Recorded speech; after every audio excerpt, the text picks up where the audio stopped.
जय राधे कृष्ण राधे, जय राधे कृष्ण राधे, जय राधे कृष्ण राधे, जय राधे कृष्ण राधे। लड्डू गोपाल जी, आपकी सेवा करते हुए मैं वृद्धावस्था को आ गई हूँ। मेरी आप सेवा से संतुष्ट है ना? मैं आपके लिए 56 भोग तैयार करती हूँ और 56 भोग तैयार करने में आप तनिक सा भी भोग नहीं ग्रहण करते हैं। ऐसा कैसे हो सकता है कि लड्डू गोपाल को 56 भोग बनाया जाए और वह तनिक सा भी ग्रहण न करें? बहू, ओ बहू। जी माँ जी, आप क्या यह कह रही हूँ कि लड्डू गोपाल के लिए 56 भोग तैयार कर? जी माँ जी, ऐसा ही करूँगी। अभी मैं भोजन बनाती हूँ। और सुन, मेरे लड्डू गोपाल के लिए आज लड्डू जरूर बनाना, क्योंकि लड्डू और माखन के लड्डू उन्हें बहुत ही ज्यादा पसंद है। जी माँ, ऐसा ही होगा। आपके लड्डू गोपाल के लिए सारे जितने भी पकवान है मैं बना दूंगी। आधे पकवान बन चुके हैं और आधे बनना अभी शेष है। लड्डू गोपाल जी, मैं आपसे यह अनुरोध करती हूँ कि आप जो भोजन करा करें वह जूठन मुझे ही दिया करें। अरे माँ का तो ऐसा ही रहता है, सारे पकवान बना लेती हैं और अकेले ही खा जाती हैं। तनिक सा भी भोग मुझे अर्पण नहीं करने देती हैं और ना ही मुझे पाने देती हैं। मेरी बनाई हुई वस्तु भी मुझे ये चख में नहीं आती है कि कितनी स्वादिष्ट बनी थी। बहू, तो क्या मेरी बुराई कर रही है?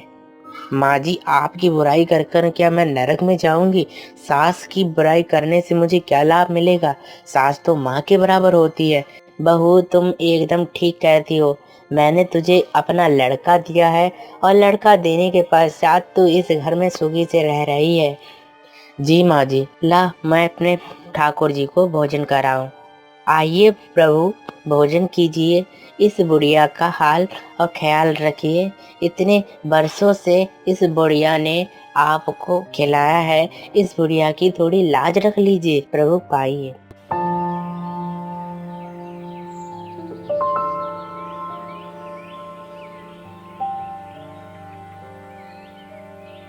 बहू, मुझे किसी कारण बस अपने मायके जाना पड़ रहा है, इसलिए तुम ठाकुर जी की सेवा करना। और सुनो, ठाकुर जी जब तक प्रसाद ग्रहण ना कर लें तब तक तुम्हें नहीं खाना है। और सुन, जितने भी रबड़ी रसमलाई हैं जो खराब नहीं हो सकते हैं मेरे लिए रख दे। जी माँ जी, ऐसा ही करूँगी। आज तो मेरी सास ने बहुत ही बड़ा कार्य दे दिया है। एक तो मुझे भोजन बनाते हुए फुर्सत नहीं मिलती है, फिर ठाकुर जी को भोजन कराओ। ऐसा कब तक चलेगा? मुझे समझ नहीं आता है कि मैं ऐसा कब तक करूं।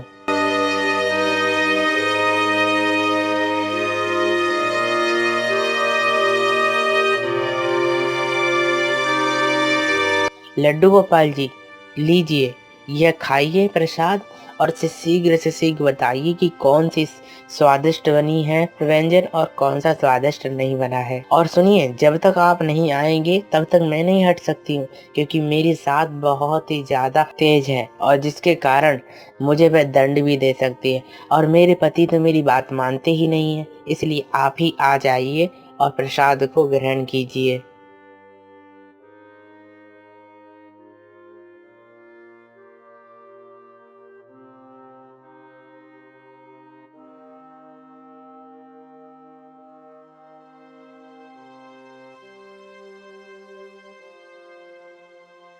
बिमला, ओ बिमला, कहाँ है?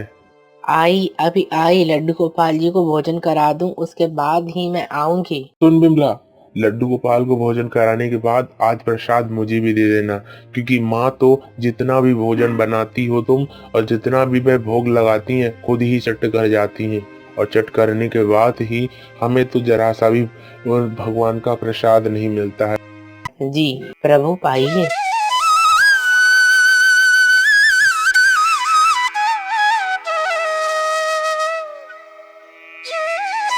बिमला, देखो मैं आ गया हूँ भोजन करने के लिए। तुम्हारा लड्डू गोपाल ही हूँ मैं। प्रभु आप आ गए हैं तो इन 56 भोगों में यह बताइए कि आपको कौन सा मिष्ठान या पकवान आपको अच्छा लगा। अरे बिमला, तुम्हारे इतने प्रयत्न के द्वारा मैं आया हूँ और सारे के सारे व्यंजन एकदम बहुत ही स्वादिष्ट बने हैं। तो प्रभु एक बार चख कर दो। अरे मैंने चख लिया है। आप चखिए, नहीं तो मैं आप अपने हाथों से ही चखाऊंगी। विमला, जब तुम इतनी जिद कर ही रही हो तो मैं कुछ खा के ही देख लेता हूँ। विमला, तुम्हारी रबड़ी तो एकदम लाजवाब है, क्योंकि रबड़ी में तनिक सा भी मीठा नहीं है और तनिक सा भी फीका नहीं है। इसलिए तुम ज़्यादा से ज़्यादा मुझे रबड़ी बनाया करो, क्योंकि रबड़ी से मैं बहुत ही ज़्यादा प्रसन्न हो जाता हूँ। और तुम्हारे प्रयत्न के द्वारा मैं आया हूँ। इतने वर्षों से तुम्हारी सासू माँ मुझे भोजन करा रही हूँ, कभी भी मैंने भोजन नहीं किया, क्योंकि वह तो अकेले ही अकेले खा जाती हैं। कोई भी प्रसाद ऐसा नहीं होता है कि अकेले ही खा जाओ। प्रसाद तो उसे कहते हैं जिसे बाँट कर खाया जाए, थोड़ा-थोड़ा मिले लेकिन मिल जाए। इसलिए आज तक तुम्हारी सासू माँ का मैंने भोजन ग्रहण नहीं किया, क्योंकि तुम जितना भी बनाती थी उसके पश्चात वह स्वयं ही खा लेती थी।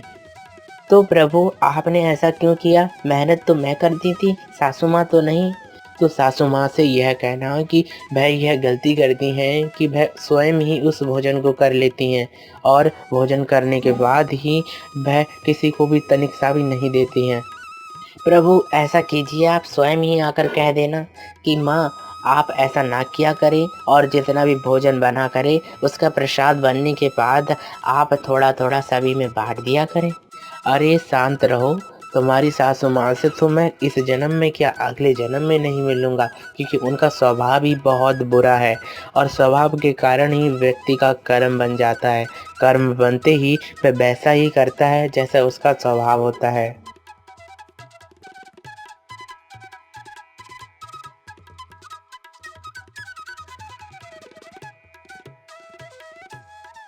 बिमला, ओ बिमला, मैं आ गई हूँ। ठाकुर जी को तूने भोजन करा दिया? जी माँ, भोजन करा दिया, और ठाकुर जी ने ऐसा कहा है कि उन्होंने जितने वर्षों से आप भोजन करा रही हैं, एक भी दिन भोजन नहीं किया है। अरे बहू तो बहुत ही ज़्यादा जबान चलाने लग गई है। कैसी बातें करती है? ठाकुर जी को मैं तो रुच रुच कर भोजन कराती हूँ, और वह रुच रुच कर भोजन करते हैं। अरे माँ, आप मेरी बात तो मानिए। ठाकुर जी आपका तनिक सा भी भोजन ग्रहण नहीं करते हैं। उन्होंने बताया है कि मैं तुम्हारी सास का जरा सा भी अन्न नहीं खाता हूँ, क्योंकि वह अकेली ही चट कर जाती हैं। कैसी बातें करती है? अपनी सास से यह कह रही है कि भोजन अकेले ही चट कर जाती हैं। जी माँ, ऐसा कीजिए, आप खिड़की पे खड़े रहिए, और खिड़की पे खड़े रहते ही मैं ठाकुर जी को भोजन कराऊंगी, और भोजन कराते ही मैं आप स्वयं ही देख लेना कि ठाकुर जी कैसी बातें कर रही हैं।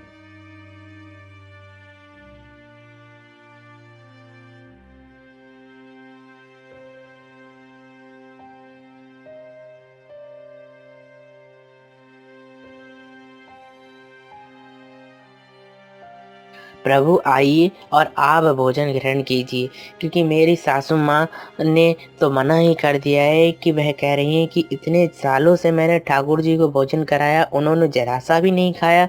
ऊपर से वह कह रहे हैं कि एकदम चट कर कर तुम्हारी सास खा जाती हैं। प्रभु, तो आइए।